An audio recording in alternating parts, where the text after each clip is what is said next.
were 2 trades on the Power 7 yesterday if you are a 2-minute EWO. There were 2 trades on the entire Power 7 yesterday. So if you were in the 2-minute EWO, let's review. This was your first trade. It went up, pulled back, get rid of some. Went up, pulled back, get rid of some. Went up, showed you it was changing. You saw it rolling down the hill. You could get out anytime you want. That was your first trade. You're rich. Congratulations. Good job. You just made more money than you've ever made before. Trade number 2, right here, which is somewhere in here. Trade number 2 goes in, pulls back, get rid of some. Goes in, pulls back, get rid of some. Goes in, pulls back, get rid of some. 10%. Watching it going the opposite direction.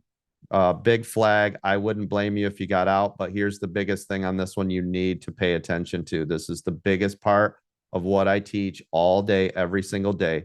Did this break VWAP and hold at any point ever throughout the entire day? Ever. If you bought this, right, and you let it pop up and you leave it alone and you set your stop at or above, I always recommend just a little bit above. That way, if it pulls really hard, it will at least be a break even. This is a break even trade, literally break even.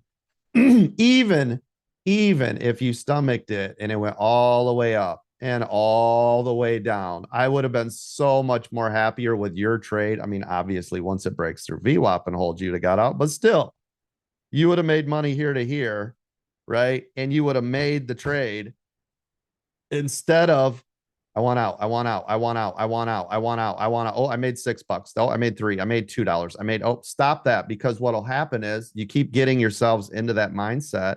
And then when you get this real runner, right? This is the game-changing run on, oh my gosh, on SPY. Comes up, comes up, comes up, comes up, comes up, comes up, and it drops. And every time you guys are wanting to run for the hills every single time, when honestly, if you would have bought here, hell, you could have left it alone till close and you would have made more money than you've ever made before if you guys would stop trying to get $10. Does that make sense? So if this is your trade, get rid of, get rid of, get rid of. You still have 10%, right?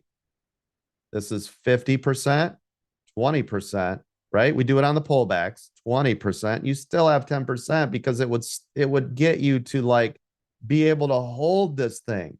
This is why I tell you guys, hold the damn trade. Stop touching it. Quit dinking with your stop losses. Leave it alone.